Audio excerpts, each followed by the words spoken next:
The Oppo Reno 10x Zoom is being lauded by many as the best smartphone from Oppo in a while, and we kind of agree. There has been a drastic improvement in the design, and Oppo has worked hard to offer a camera setup that's giving a tough time even to flagships like the OnePlus 7 Pro and the Samsung Galaxy S10. But after using the Oppo Reno 10x Zoom for about a month, we found certain chinks in its armor which corroborates the theory no smartphone is perfect. So, at 39,990 rupees, should you consider the Oppo Reno 10x Zoom? Here are 5 things you should know before buying the phone.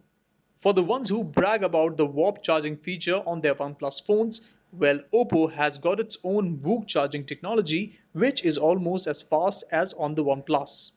The Oppo Reno 10x Zoom comes loaded with a 4065 mAh battery bundled with a 20-watt VOOC charger that can charge the phone up to 45% in 30 minutes.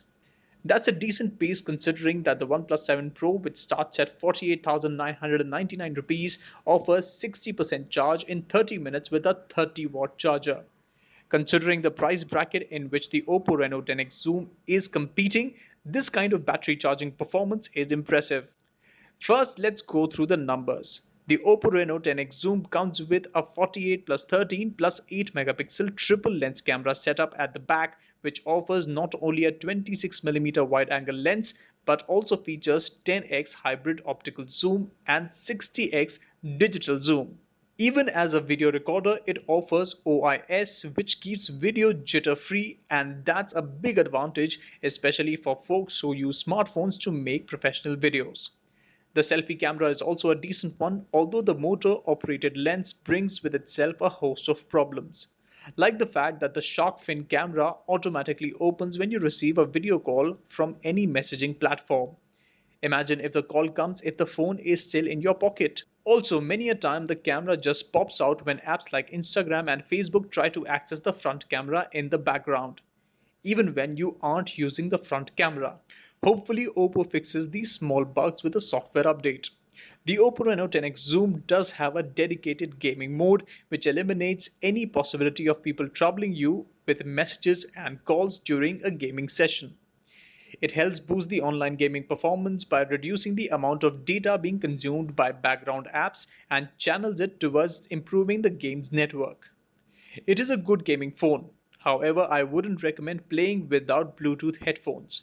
The reason for that is you always will be blocking the speaker grill with some part of your hand while playing games in horizontal mode. The sound gets blocked and the whole experience is ruined. You also cannot use the wired headphones provided by Oppo as it also comes in the way while you are playing games.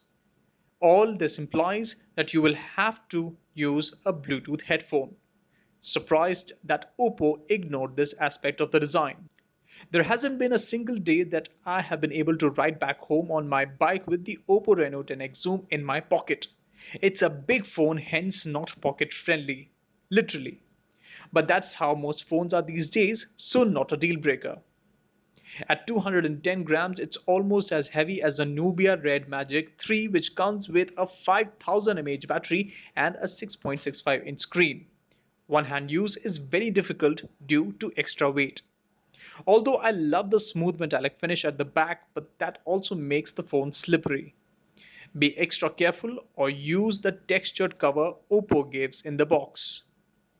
I was never a fan of the Color OS, and I still feel there's a lot of work to be done with Oppo's operating system.